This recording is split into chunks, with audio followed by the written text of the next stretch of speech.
mucunguzi imbabazi wangiriye, ukanyoza ibyaha nakoze mu maraso wavuye.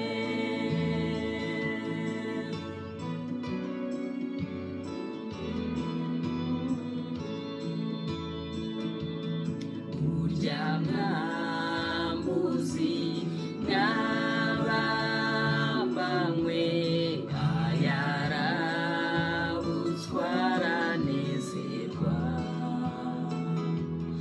nanjye umwihebe mubi nkawe untabara umboneze. Ndaguhimbariza mucunguzi imbabazi wangiriye, ukanyoza ibyaha nakoze mu maraso wavuye.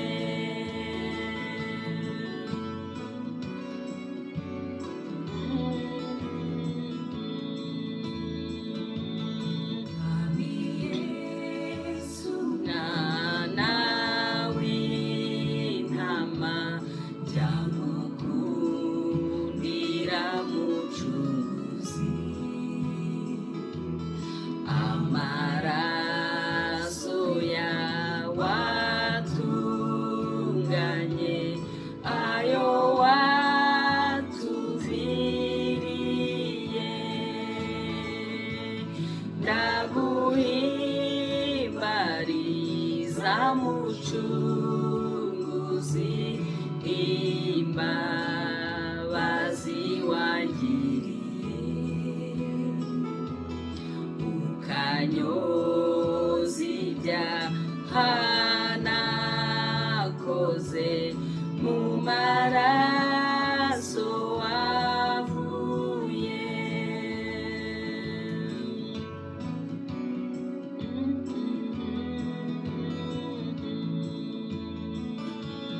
Nta n'ikindi kibasha nkayo kudutsembaho ibicumuro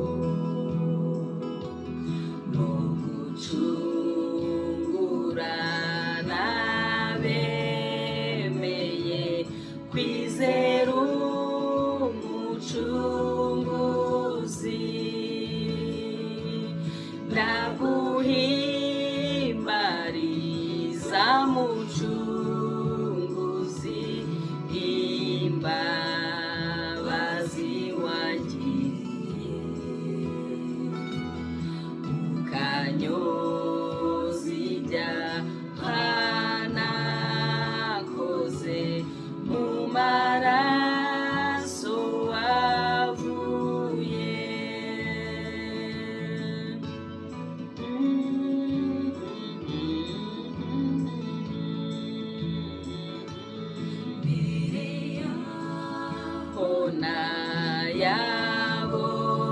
Nayaboneye ava mu bikomere byawe,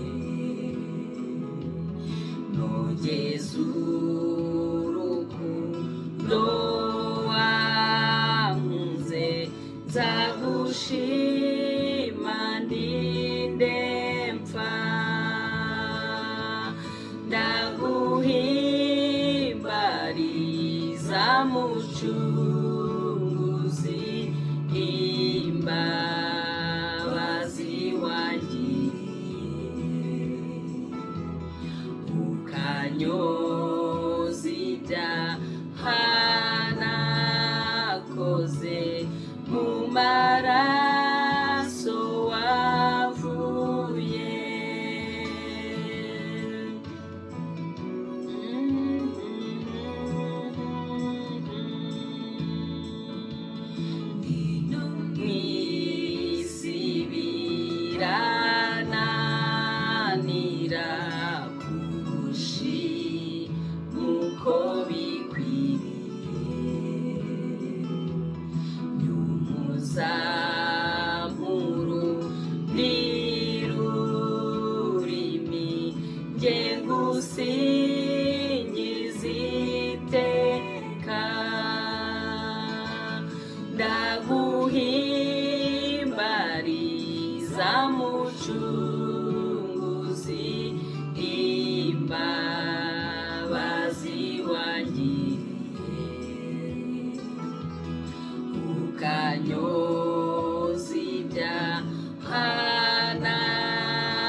Haleluya. Imana yacu ishimwe kandi ihabwa icyubahiro. Shimye Imana ku bw'aka kanya yongeye kuduha, ku bw'uyu munsi w'inyongera yongeye kuduha, kugira ngo twongere tubonane, twongere tuganire ijambo ry'Imana. Imana yacu ishimwe. Ni mwene so muri Kristo Yesu, Francine Twagira Maria. Ndabasuhuje rero, ndabasuhuje, mugire amahoro y'Imana. Turakomeje ya gahunda yacu yo gusangira ijambo ry'Imana, tureba imigambi Imana idufiteho, tureba icyo Imana idushakaho, tureba impamvu yadushyize hano kuri iyi si, tureba ibintu bine by'ingenzi Imana ishaka ko tumenya. Ubushize twabonye ijambo ry'Imana rivuga ngo kuba mu mbaraga z'agakiza. Kuba mu mbaraga z'agakiza twabonye ko imbaraga z'agakiza ni imbaraga z'ubugingo buhoraho, kandi twabonye ko imbaraga z'ubugingo buhoraho ni ukugira ubuzima bw'Imana muri twebwe, ni ukugira ubugingo bw'Imana muri twebwe. Ntabwo ari mu gihe kizaza, ari mu buzima buzaza, ahubwo igihe cyose umuntu yihannye akakira Yesu nk'umwami n'umukiza, ahabwa ubushobozi bwo kuba umwana w'Imana, kandi ahabwa ubugingo buhoraho, ahabwa ubuzima bw'Imana, ahabwa ubugingo bw'Imana, ahabwa imbaraga z'Imana. Kandi twabonye ko Yesu yabwiye abigishwa be ngo abasize byose bakamukurikira aha ku isi, ibyo bakeneye ku isi azabibaha, ariko icy'ingenzi ababikiye ubugingo buhoraho. Agakiza rero ni ubu, kandi ni no mu gihe kizaza. Igihe cyose umaze kwakira Yesu nk'umwami n'umukiza we, umwuka w'Uwiteka, umwuka wa Kristo araza agatura muri wowe. Iyo amaze gutura muri wowe, ubugingo bwe, ubuzima bwe, imbaraga ze bijya mu mwuka wawe, bijya mu bugingo bwawe, bikajya mu mubiri wawe, bikaguhindura icyaremwe gishya. Uyu munsi rero, muri ayo magambo ane y'ingenzi Imana ishaka ko umenya, uyu munsi nagira ngo turebe irindi somo rivuga ku maraso ya Yesu. Ijambo Imana yanshyize ku mutima riravuga ngo hari imbaraga zitangaje mu maraso ya Yesu. Hari imbaraga zitangaje mu maraso ya Yesu. Nta kubabarirwa ibyaha hatabayeho kumeneka kw'amaraso. Kera mu isezerano rya kera, kugira ngo ibyaha, nta nubwo ibyaha babibabarirwaga, ahubwo ibyaha byaratwikirwaga. Iyo umuntu yabaga yacumuye, yajyanaga itungo akarishyira umutambyi, noneho ya maraso y'ibitungwa niyo ngo yatwikiraga ibyaha. Ariko mu isezerano rishya, ntama w'Imana ari we Yesu Kristo yaritanze, amena amaraso ye kugira ngo tubabarirwe ibyaha, kugira ngo ibyaha byacu biveho burundu.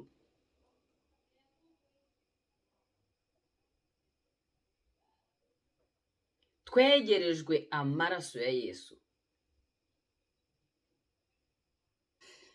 Dusangire amagambo y'Imana ari mu Baheburayo. Abaheburayo igice cya 10 umurongo wa 10, hanyuma dusimbuke tujye ku murongo wa 19 n'uwa 20. Haravuga ngo uko gushaka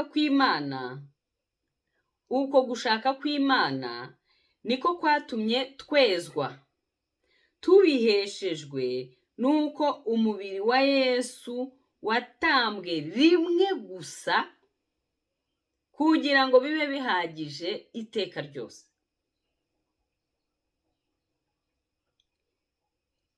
Dusimbuke Abaheburayo 10:19, 20. Nuko bene data, ubwo dufite ubushizi bw'ubwoba bwo kwinjizwa ahera cyane n'amaraso ya Yesu, tunyuze mu nzira yaduciriye nshya kandi y'ubugingo, inyura mu mwenda ukinze ari wo mubiri we. Muzi ko igihe yapfaga umwenda wari urahera cyane waratabutse. Bivuga ko twese dufite access direct ku Mana. Kera ni abatambyi batugereragayo, ariko Yesu amaze gupfa yaduciriye inzira ngo binyuze mu mubiri we kugira ngo tugere ahera h'Imana, tugere mu bwiza bw'Imana, tugere ku ntebe y'imbabazi n'ubuntu by'Imana. Ntabwo dukeneye abatugererayo kuko Yesu iyo nzira yarayiduciriye akoresheje umubiri we.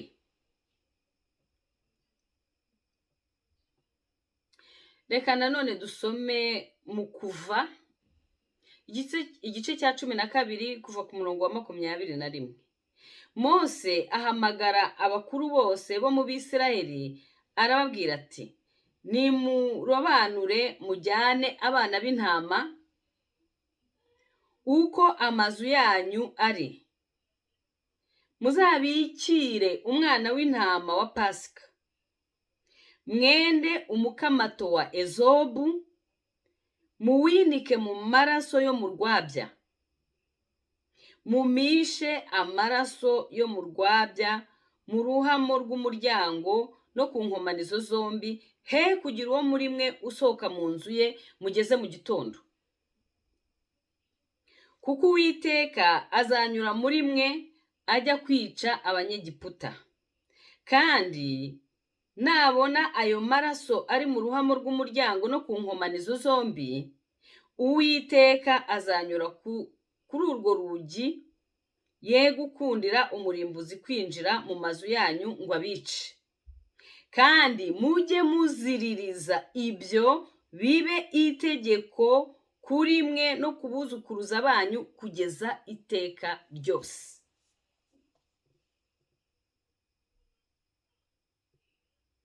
Abaheburayo 12 kuva ku murongo wa 22 kugeza kuri 24 haravuga ngo, ahubwo mwegereye umusozi Siyoni n'ururembo rw'Imana ihoraho, ari rwo Yerusalemu yo mu ijuru, kandi mwegereye iteraniro ry'abamarayika batabarika n'itorero ry'abantu b'imfura byanditswe mu ijuru,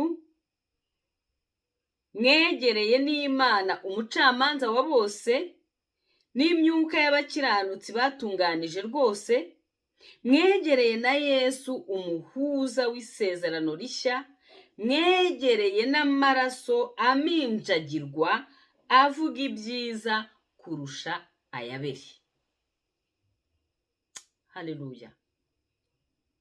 Amaraso ya Yesu arakomeye cyane. Muri iyi nzira y'agakiza, muri iyi migambi itangaje Imana ifitiye umwana w'umuntu, yagiye iduha n'ibyangombwa byose kugira ngo koko umuntu abatunganyijwe rwose, ageze ku kigero cy'igihagararo cya Kristo gikwiriye. Muri uko gutunganwa rwose, muri iyo processus y'agakiza nk'uko nabibabwiye, ni buhoro buhoro Imana yagiye ikoresha ibintu byinshi. Twize intambara z'umwuka, twize uko umuntu agendana n'Imana, uko umuntu aguma mu bwiza bw'Imana, uko umuntu agira ubusabane n'Imana. Noneho aya maraso nayo afite umwanya ukomeye mu gucungurwa kwacu, mu nzira y'agakiza, mu mibereho itangaje Imana yaturemeye, kugira ngo tubashe kunesha umwanzi wacu Satani. Aya magambo tumaze gusoma avuga amaraso ya Yesu, avuga ukuntu Yesu yaduciriye inzira yo kugera ku Mana akoresheje umubiri we. Mu Baheburayo igice cya 6 haratubwira ngo ntago muzakomeza kwiga gusa inyigisho z'ibanze, za nyigisho z'ibanze twabonye mu isomo twize ryo kureka imirimo ipfuye. Pawulo yabwiraga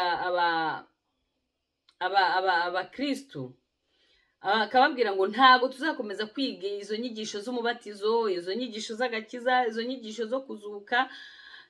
Ayo ni amata. Twabonye ko umwana w'Imana yavutse uko umuntu usanzwe akura no muri ubu bugingo bwa Kristo.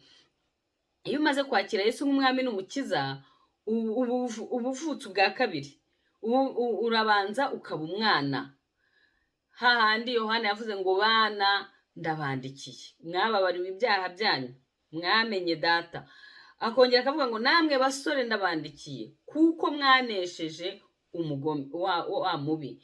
Namwe base ndabandikiye kuko mwamenye Imana.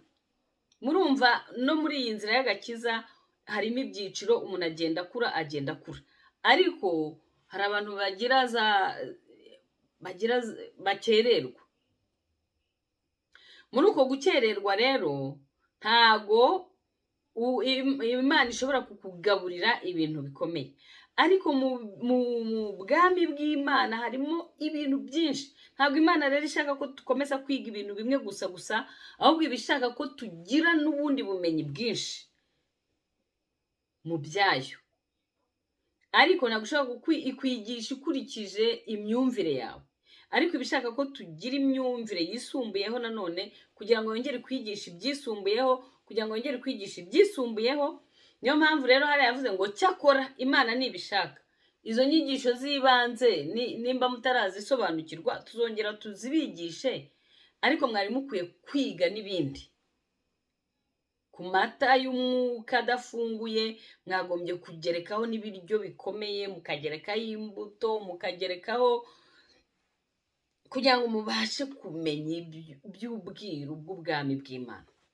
Muri ibyo by'ubwiru bw'ubwami bw'Imana rero uyu munsi turiga imbaraga zitangaje ziri mu maraso ya Yesu. Ijambo tumaze gusoma hano mu Kuva igice cya 12, kuva ku murongo wa 21 kugeza ku wa 24, hatubwira ukuntu ni Imana yatanze ibihano igihe Farawo yinangiraga. Hariya rero yari igeze ku gihano, ku cyago cya 10. Icyo cyago cya 10 nibwo Imana rero noneho yabwiye Moyize iti ubu noneho ngiye kwica abana bose b'imfura bo mu Egiputa. Ariko muri uko kujya kwica abo bana b'imfura bo mu Egiputa, yashatse uburyo izarinda ubwoko bwayo. Muri uko kurinda ubwoko bwayo yabwiye Mose ngo nabwire Abayisiraheli buri wese afata umwana w'intama uko imiryango yabo ingana. Noneho nibamara gufata umwana w'intama bagire gute, bamubikire, hanyuma amaraso bayashyire mu rwabya. Nibarangiza kuyashyira mu rwabya ngo bagume mu nzu ntihagire umuntu n'umwe usohoka. Noneho ngo bafate umukamato wa ezobu basige ku nkomanizo z'imiryango. Ngo Uwiteka nanyuraho ari kumwe n'umurimbuzi nta azarinda ubwo Abisiraheli bo ntago imfura zabo zizicwa n'umurimbuzi, ahubwo imfura z'Abanyegiputa nizo zicwa n'umurimbuzi. Niba hari Abayisiraheli batumvishe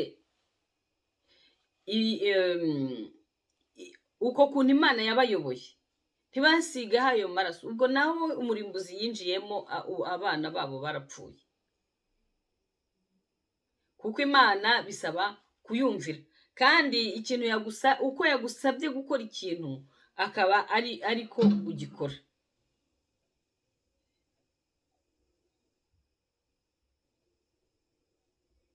uwo mwana w'intama rero yasobanuraga, kuko twabonye ko isezerano rya kera ryari igicucu cy'isezerano rishya. Mu isezerano rishya nk'uko muri Yohana igice cya 19 umurongo wa 14 havuga ngo dore ntama w'Imana ukiza ibyaha by'abantu.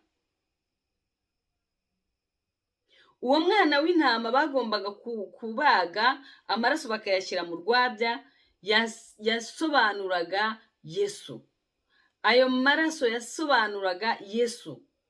Yasobanuraga ukuntu ayo maraso ya Yesu aturinda urupfu.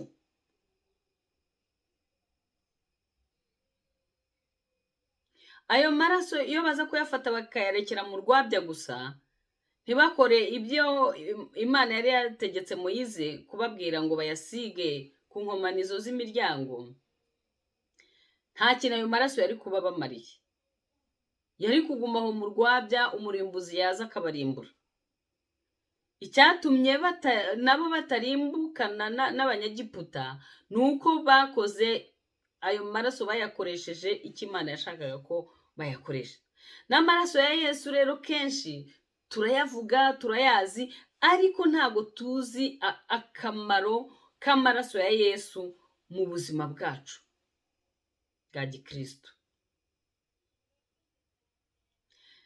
Ayo maraso ya Yesu rero, uko ayo maraso yabashije kunesha Farawo, Abayisiraheli bakabasha kuva mu bucakara bwa Farawo, niko ayo maraso ya Yesu natwe yadukuye mu bucakara bw'umwanzi Satani. Twabonye ko ibihembo by'ibyaha ni urupfu, impano y'Imana ni ubugingo buhoraho. Ayo maraso ya Yesu iyo twihannye niyo atweza, akatukuraho ibyaha byose, noneho tukababarirwa ibyaha, byacu.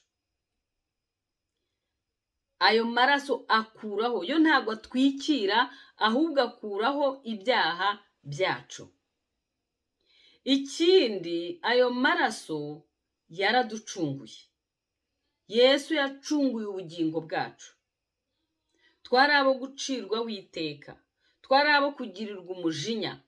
Ayo maraso Yesu Kristo yamennye ku musaraba i Golgota araducungura. Ayo maraso ya Yesu ikindi yakoze, yadukijije imivumo. Reka twumve uko muri Petero habivuga. Muri Petero wa mbere igice cya mbere ku murongo wa 18 n'uwa 19 haratubwira ngo kuko muzi yuko ibyo mwacungujwe ngo muve mu ngeso zanyu zitagira umumaro, mwatojwe na ba sokuruza banyu, atari ibyangirika nk'ifeza cyangwa izahabu, ahubwo mwacungujwe amaraso y'igiciro cyinshi, nk'ay'umwana w'intama utagira inenge cyangwa utagira ibara. Amaraso ya Yesu ni amaraso y'igiciro cyinshi, ntabwo ari ifeza n'izahabu, oya, ni amaraso y'Imana. Yaducunguye, arangije ngo adukuraho imivumo, ngo yadukuyeho ingeso zitagira umumaro twari twaratojwe na ba sogokuruza. Hari abantu bakunda kuvuga ngo karande. Iyo tumaze kwizera Yesu nk'umwami n'umukiza, tuba ibyaremwe bishya. Aya maraso adukuraho iyo mivumo yose ya za karande, ibyo ba sogokuruza bacu bagendeyemo. Ayo maraso Yesu igihe yabwiraga abigishwa be ngo ababwira iby'igaburo ryera ngo ibi mujye mubikora bibe urwibutso rwanjye, ngo iri ni isezerano ry'amaraso nabameneye ku musaraba igorogota kugira ngo mubabarirwe ibyaha byanyu, kugira ngo mubone ubugingo. N'abasogokuruza bacu rero hari ibyo bagendeyemo, hari amasezerano bagiye bakora, hari ibitambo bagiye batamba bidukurikirana twaba tubizi cyangwa tutabizi. Ariko iyo umuntu amaze kumenya Yesu, kuko yimura ifishi ava muri iyo miryango y'abasogokuruza no muri izo ngeso zabo n'ibyo bagendeyemo tutazi cyangwa tuzi, ayo maraso araza kuko avuga ibyiza kurusha ayabere. Ntago adusaba, ahubwo atuvugira neza, bababarire, baha umugisha, bagirire neza. Iyo rero turi muri ayo maraso ya Yesu, iyo mivumo y'ingeso mbi basogokuruza bagendeyemo, nta kintu iyo mivumo ibasha kudutwara. Nicyo Petero yavugaga ahangaha, hari imbaraga zitangaje mu maraso ya Yesu. Isezerano twagiranye na Yesu kubw'amaraso ye rirenze amasezerano basogokuruza bacu bagiye bagirana aho ngaho muri iyo mihango bagiye bakora kera tuzi cyangwa tutanazi. Hari imbaraga mu maraso ya Yesu. Iyo usomye Abalewi igice cya 16 umurongo wa 19 haravuga ngo, kandi akiminjagirisheho urutoki ayo maraso 7, agihumanure acyeze, gikurweho guhumana kw'Abisiraheli kwinshi. Ngo akiminjagirisheho urutoki 7, ayo maraso ngo azakuraho guhumana kw'Abayisiraheli kwinshi.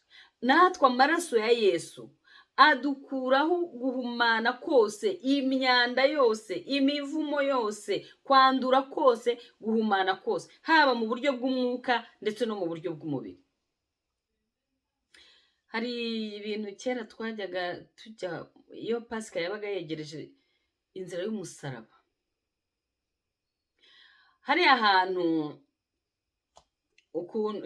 mu nzira y'umusaraba ya Yesu, kuri byatangiriye muri Getsemani, batubwira ukuntu Yesu yasenze, arasenga, ngo asenga afite umubabaro mwinshi. Noneho muri uko gusengana umubabaro mwinshi, ngo yabiraga ibyuya, ngo ariko ibyo byuya ngo byari amaraso. Muribuka inkuru ya Adamu na Eva bari mu busitani bwa Edeni. Imana bamaze gucumura, Imana yabwiye Adamu ngo uzaniye ubutaka kuvumwa, uzajya ukora wiyushya kuya. Hariya rero muri buriya busitani Yesu ari kubira icyuya cy'amaraso, ariya maraso yatonyangiye hariya kuri buriya butaka. Imana yari irimo ivumura bwa butaka. Ntabwo tukiri muri iyo mivumo, ahubwo Yesu amaraso ye yaraje, imivumo yose ayikuraho. Muzi ukuntu bamukubise. Yesaya 53 yaravuze ngo igihano kiduhesha amahoro cyari kuri we. Mu mibyimba ye yarakubiswe, hari irankoni bakubitishaga, yazamuranaga n'inyama. Ayo maraso rero, ayo maraso yadukuye mu bucakara bw'umwanzi, yadukijije kuba imbata z'umwanzi, yatuvanye mu bucakara bw'umwijima atuzana mu bwami bw'umucyo w'umwana w'Imana, Imana ikunda cyane, ari we Yesu Kristo.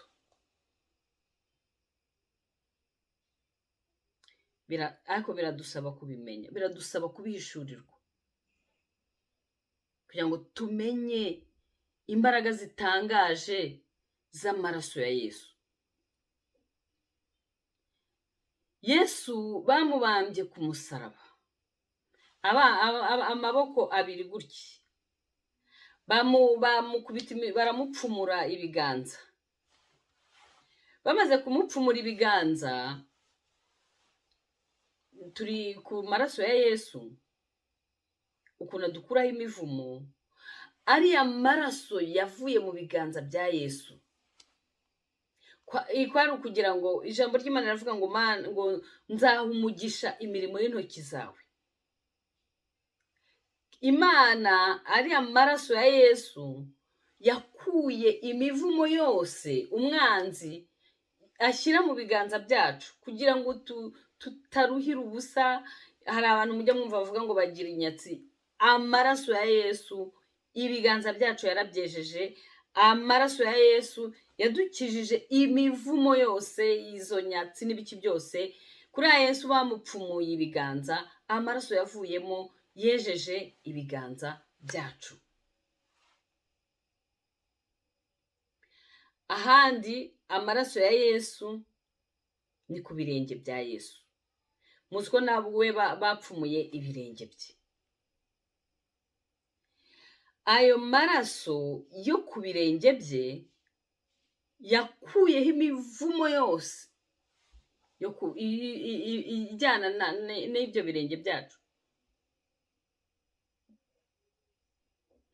Imana yabwiye Yosuwa ngo aho uzakandagiza ikirenge hose ndahaguhaye. Yobu nawe yigeze kuvuga ngo ibirenge byanjye Imana yabibatije mu mavuta. Iyo umuntu afite umugisha mu birenge, aho ageze hose arahafata. Aho ageze hose haba he?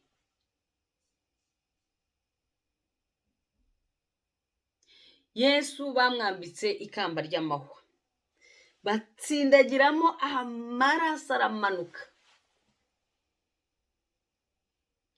Ayo maraso ya Yesu, imitekerereze yacu zirandwara, birabisazi. Hari igihe umwanzi agira gutya, ariko umenye ko hari amaraso ya Yesu. Hari amaraso ya Yesu akiza ibisazi. Hari amaraso ya Yesu adukuraho iryo kamba ry'amahwa. Ikamba ry'amahwa ni uguhora mu utsindwa, nta kintu ugeraho, igisuzuguriro. Ariko Imana ishaka kukwambika ikamba ry'umugisha.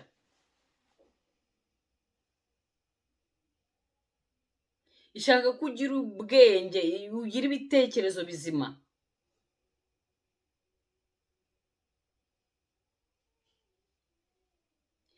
Ariko ayo maraso tugomba kwiga kumenya uburyo tuyakoresha, tuyabamo. Imana yabwiye Abisiraheli ngo mugume mu nzu ntimusohoke. Natwe tugomba kuguma mu maraso ya Yesu, tugomba kuguma muri Yesu.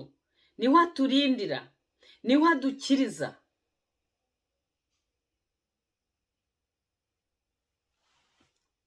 Imana yacu ishimwe.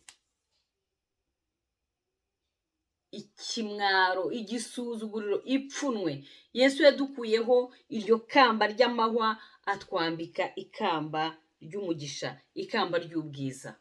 Imana yacu ishimwe kandi habwa icyubahiro. Yesu muzi ko bamupfumuye hano mu rubavu ngo havamo amazi n'amaraso.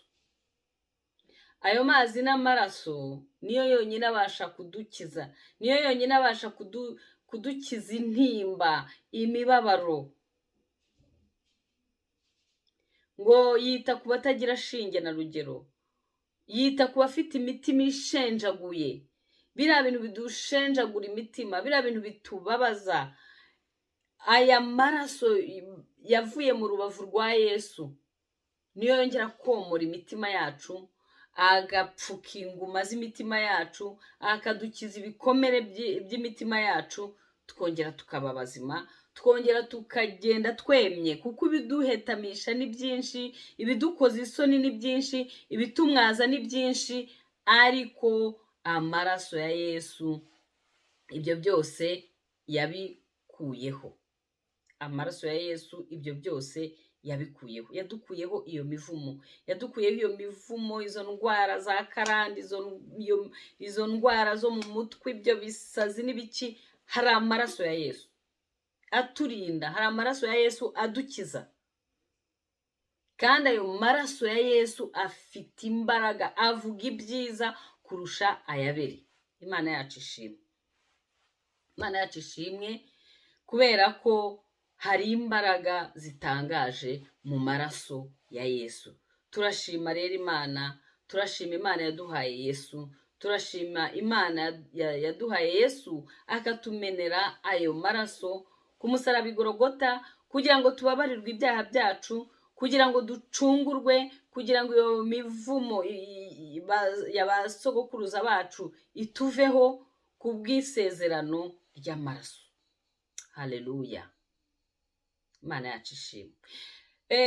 Ikindi, ayo maraso aratweza.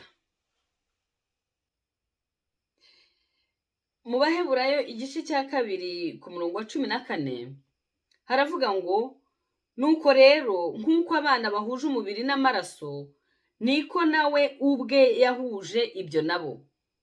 Nk'uko abana bava inda imwe bahuje umubiri n'amaraso, niko natwe twahuje amaraso na Yesu, kuko abamwizeye yabahaye ububasha bwo kuba abana b'Imana. Turi bene se, turi bene data ba Kristo, turi abaragwa na Kristo, duhuje amaraso na Kristo, kuko amaraso ya Kristo ari muri twebwe. Haleluya, amena. Imana ni nziza. Kugira ngo urupfu rwe aruhinduze ubusa ufite ubutware bw'urupfu, ari we Satani. Ibihembo by'ibyaha ni urupfu. Kubw'amaraso ya Yesu, urwo rupfu Yesu yaruhinduye ubusa, n'umutware warwo ari we Satani aramuhemura. Abatware ngo bo mu isi yo mu mwijima yabahemuye ku mugaragaro.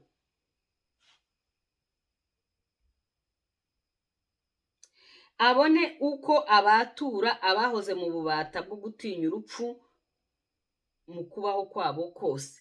Abantu benshi batinya urupfu, nta muntu udatinya urupfu, ariko kubw'aya maraso Yesu yamennye ku musaraba i Gologota, ayo maraso yatubatuye gutinya urupfu, kuko ayo maraso aratweza.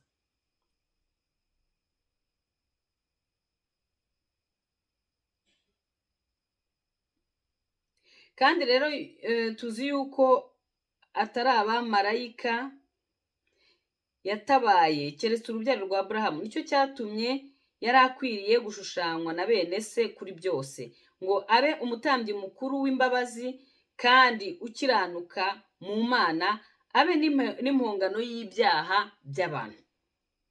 Kuko ubwo yababajwe no kugeragezwa kwe, abasha no gutabara abageragezwa bose.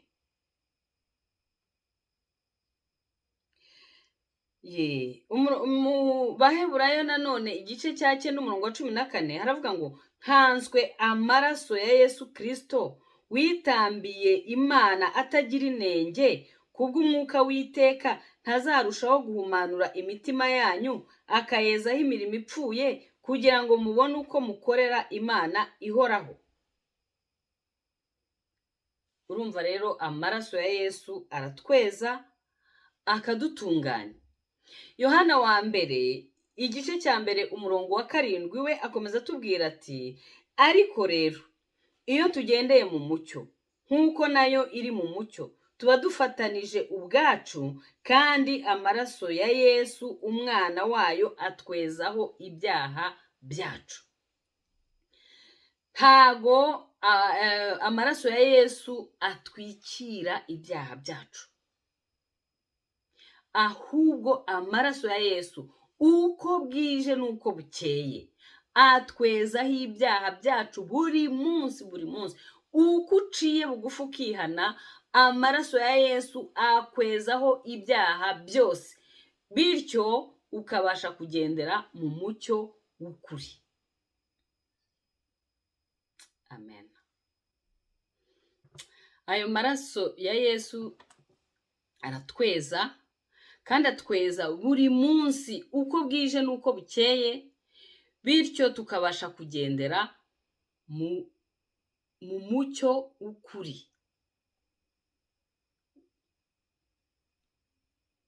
Ikindi amaraso ya Yesu adukorera, adutuma umutima, wa mutima uducira urubanza uvaho. Ijambo ry'Imana riravuga ngo niwatura ibyaha byawe niyo ukuri kandi niyo kwizerwa, ikiranukira kukweza no kugutunganya rwose. Amaraso ya Yesu rero aratweza, akadutunganya, agahumanura imitima yacu, akatwezaho imirimo ipfuye kugira ngo tubone uko dukorera Imana. Amaraso ya Yesu aratweza, kandi amaraso ya Yesu atandukanye n'amaraso ya bya bitungwa bajyaga batambira Imana, kuko ayo maraso yo ntago yakuragaho ibyaha, nta nubwo yezagaho ibyaha, ahubwo ayo maraso yatwikiraga ibyaha. Ariko amaraso ya Yesu adukuraho ibyaha, akatweza. Kandi ntabwo tweza rimwe gusa, uko ducumuye tugaca bugufi imbere y'Imana tukihana, ayo maraso aratweza. Uko atweza tugenda turushaho kugendera mu mucyo w'ukuri w'Imana. Imana yacu ishimwe. Undi mumaro w'ayo maraso ya Yesu, ayo maraso ya Yesu yaradutsindishije. Abaroma igice cya 5 umurongo wa 9 haravuga ngo nkanzwe none ubwo tumaze gutsindishirizwa n'amaraso ye, ntituzarushaho gukizwa umujinya w'Imana nawe. Uwiteka umucamanza, iyo mbonyeho ayo maraso ntabwo ncira urubanza rubi, ahubwo anyita umukiranutsi. Iyo ndebye ntabwo abona njyewe, ahubwo abona Yesu muri njyewe, akambonaho ya maraso. Noneho rwa rubanza rubi yaragiye kuncira ntaba akirunciriye, ahubwo ayo maraso ya Yesu arantsindishiriza. Amaraso ya Yesu afite imbaraga zo kudutsindishiriza.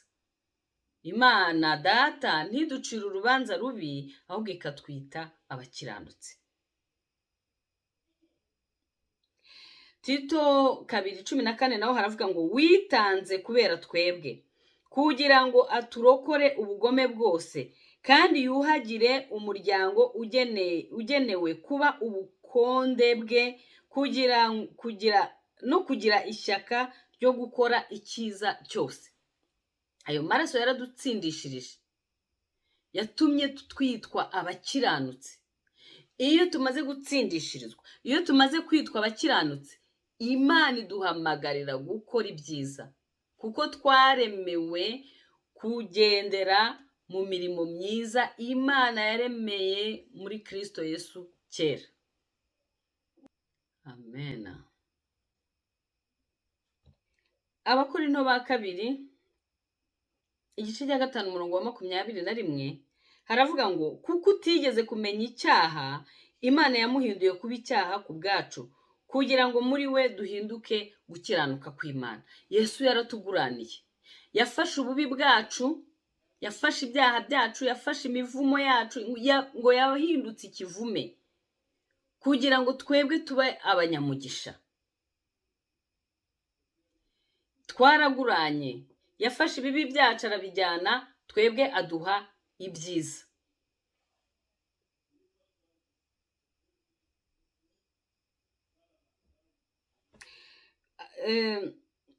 Abakorinto ba mbere 6:11 aravuga ngo kandi bamwe muri mwe mwari nkabo, ariko mwaruhagiwe, mwarejejwe, mwatsindishirijwe n'umwuka w'Imana yacu mu izina ry'umwami Yesu Kristo.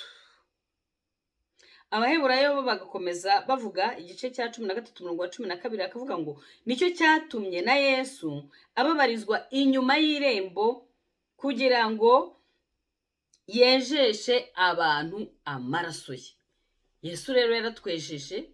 Yesu yaduhinduye abakiranutsi, yemeye kubabarizwa inyuma y'irembo, yemeye kubambwa ku musaraba, yemeye gukubitwa, yemeye gusuzugurwa kugira ngo twitwe abakiranutsi imbere y'Imana, kugira ngo twezwe, kugira ngo ducungurwe, kugira ngo imivumo yose tuveho. Izo nizo mbaraga ziri mu maraso ya Yesu. Iyo Imana imaze kudutsindishiriza, iraduhamagara, idushyira ku ruhande. Yamara kudushyira ku ruhande, ikaduhamagarira kuyikorera. Hano mu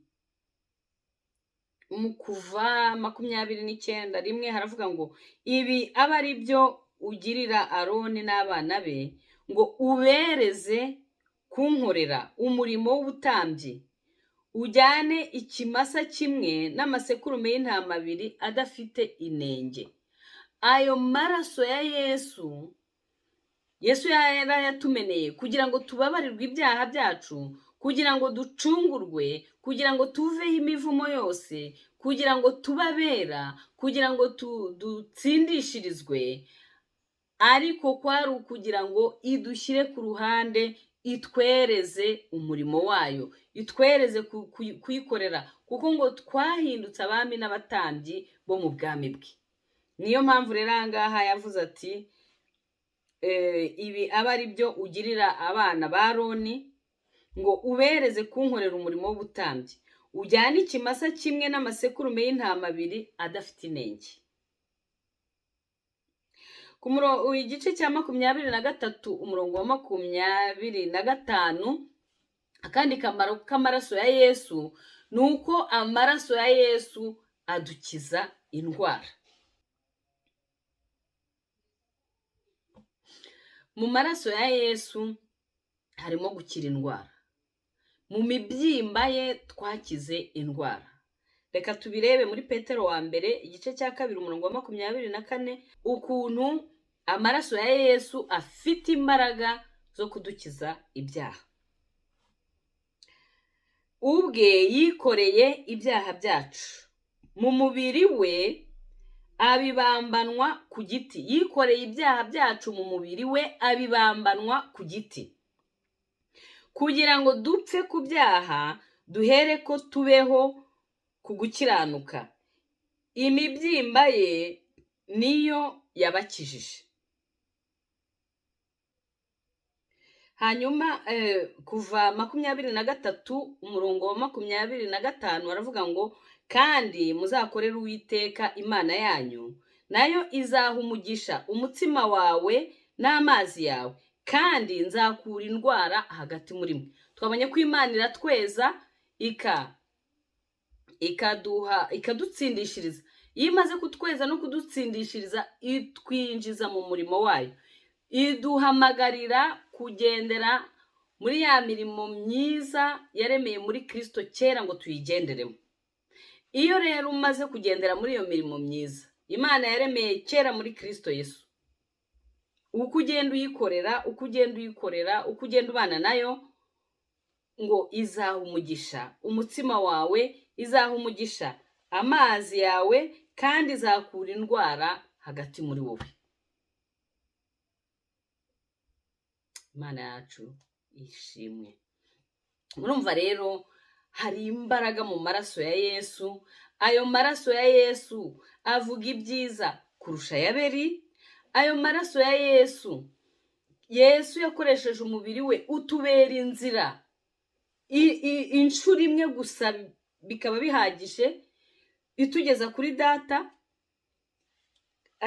Kandi ayo maraso ya Yesu haramu Kuva Mose yaravuze ngo ibyo muzabikore iteka ryose, uko amasekuruza azagenda asimburana n'amasekuruza.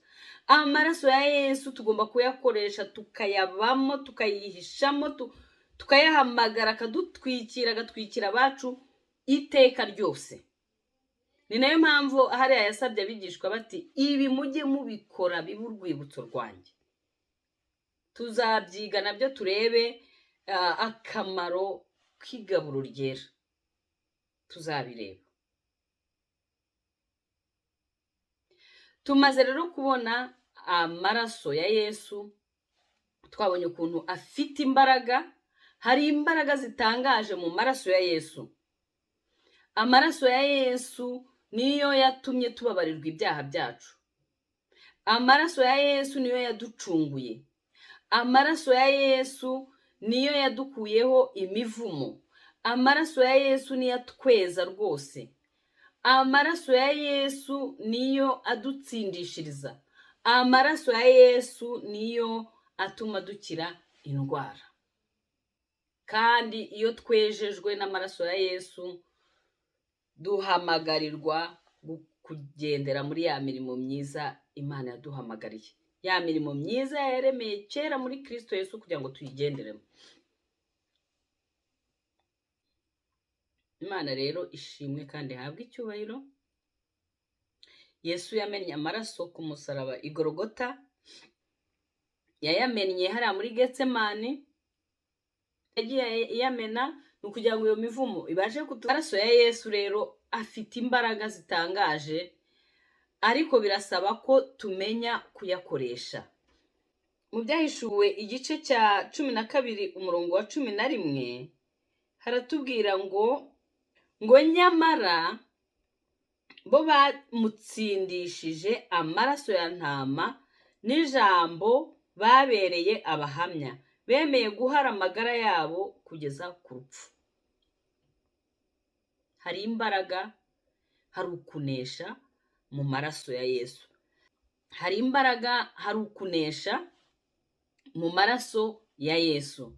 Ariko nk'uko Mose yari yababwiye uko bagomba kubigenza, natwe tugomba kumenya uko ayo maraso ya Yesu tugomba kuyakoresha kugira ngo atugirire umumaro. Izo mbaraga z'amaraso ya Yesu zibashe kuturengera. Mwabonye icyo ayo maraso ya Yesu akora mu buzima bwacu. Ariko ijambo ry'Imana riravuga ngo ubwoko bwanjye burarimbutse buzira kutamenya. Ni ngombwa ko tumenya, ni ngombwa ko dusobanukirwa, ni ngombwa ko duhishurirwa imbaraga ziri muri ayo maraso ya Yesu. Yesu amaze kuvuka, ndasoreza kuri iri jambo rivuga ngo ni muri Luka igice cya 1 umurongo wa 69 kugeza kuri 73, ravuga ngo yaduhagurukije intwari yo kudukiza. Yakomotse mu muryango w'umugaragu we Dawidi. Ibyo yabivuze atumye abahanuzi be yitoranyirije kuva kera. Yavuze ko azadukiza abanzi bacu, akatugobotora mu maboko y'abatwanga bose. Yavuze ko azagirira impuhwe ba sogokuruza, akazirikana isezerano ritunganye yagiranye nabo. Imana yarahiye sogokuruza Aburahamu ko izatumara ubwoba. Amaraso ya Yesu atumara ubwoba, kuko ni umucunguzi ukomeye Imana yaduhaye. Amaraso ni isezerano rishya, ni isezerano rishya ryo kuducungura.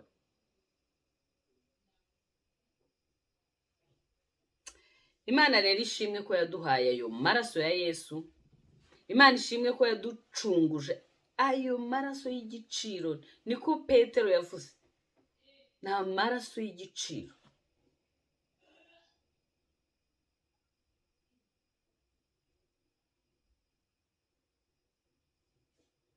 Ni amaraso y'igiciro. Muregera ngo ayo maraso atweze rwose, aduhumanure, adukureho guhumana kwinshi. Ayo maraso twabivuze, ntabwo ndibukomeze kubisubiramo.